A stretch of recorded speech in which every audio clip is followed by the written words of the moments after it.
two fucking badasses this week. We have fucking Might Guy with that freaking crazy elephant technique, not to mention the return of Kenpachi Zaraki and him just cutting through stern ritters like he does not give a fuck. So yeah, I'm going to be talking about both the Naruto chapter, like 669, and also the Bleach chapter 573 in this chapter. So I'm going to go first off with the Bleach chapter. That was the most quickest one of them all. Holy shit, this was just showing in this chapter. Kenpachi arrives. He's a fucking badass. You don't fuck with him. That's really much the whole chapter with him finding out the confirmation that, you know, his lieutenant's like, oh, where's my captain? Where's Unohana?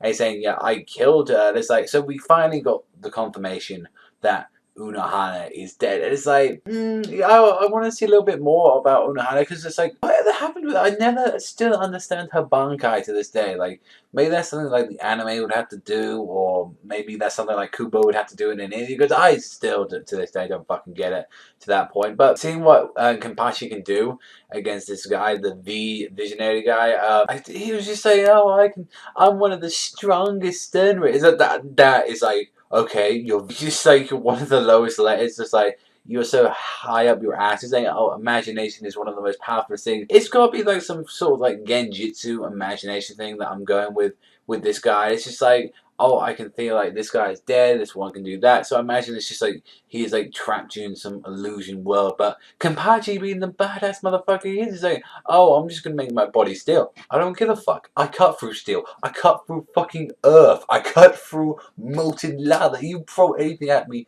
and Kenpachi Zaraki will be there to fucking cut it down. And it was just like, oh, when he cut through his arm, he just said, I don't care, I'm Kenpachi. That shit was very freaking deep. Very enjoyed that chapter. It was pretty quick. What again, it just showed, yeah, Kenpachi's back. Overall enjoyed stuff. You know, confirmation about, you know, Unohana being dead, and not to mention as well, we did see a little bit here and there, like seeing like, oh, we know a few little bits here and there, but I really wanted to see a little bit more in the chapter. Actually, like with a lot of the Bleach chapters as well, I've noticed that they've just been going more and more, just like one big thing happens in it. But I'm gonna chapter probably like a 7 this week. It had some good stuff to it. But definitely that, like, just not how much we got in this chapter, and not to mention Kenpachi Zaraki being a fucking badass again. Overall, was some pretty show good. Now the Naruto one. This one, I'm gonna say, overall, I enjoyed a lot more. My fucking god, going in with that freaking elephant technique, just crushing Madara. And that's the thing, Madara is actually still going toe to toe with him. When he's going 8 gates, it's like, it increases your power 100 times more than you can surpass the 5 Kages altogether. It's like, how powerful are both Guy and Madara? Like, I'm not gonna, there was a point where he did the elephant technique and he smashed Madara through the fucking earth, and it was literally at probably the center of there, so that huge ass hole. And I've got to guess that he, like, you just see that, oh, it only cracked freaking Madara's head man a bit. I was like, are you kidding me? Like, even guys like, calm the fuck on, man. What did I have to do to beat you? And it's like, I just felt so bad. The guy, now he's gonna look like, I'm putting this sacrifice in vain. And even Lee feels like he's so useless compared to that, because he can only do 6 of the 8 gates. It's like, I want to go for 8 gates with my freaking master right now. I want to go like that. And how they got to get just to even deal some more damage to this guy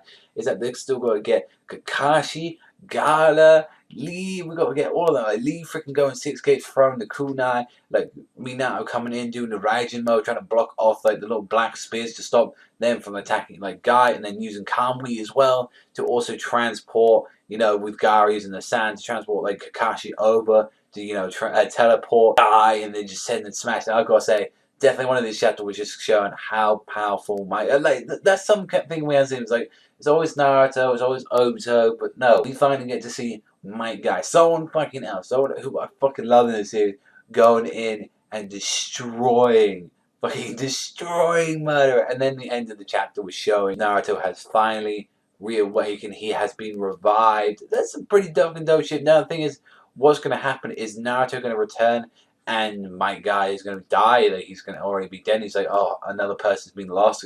I've cost Neji, I've cost Guy. It's like, pretty much you've cost fucking Lee's entire squad, Naruto, in this war. But overall, a very fucking enjoyable chapter. That one was like an 8. So I feel like that one was better than the Bleach chapter because of like how much more we got, and that very impactful, and just I felt a lot more emotionally attached to this chapter than what I did with the Kenpachi one for Bleach. But both were very pretty solid chapters. Let me know what you think in the comment section down below. But that's all for me. Yep, gonna be double chapters, but that's all for me. I want to thank you very much for watching as always. Remember, I'll see you guys next time.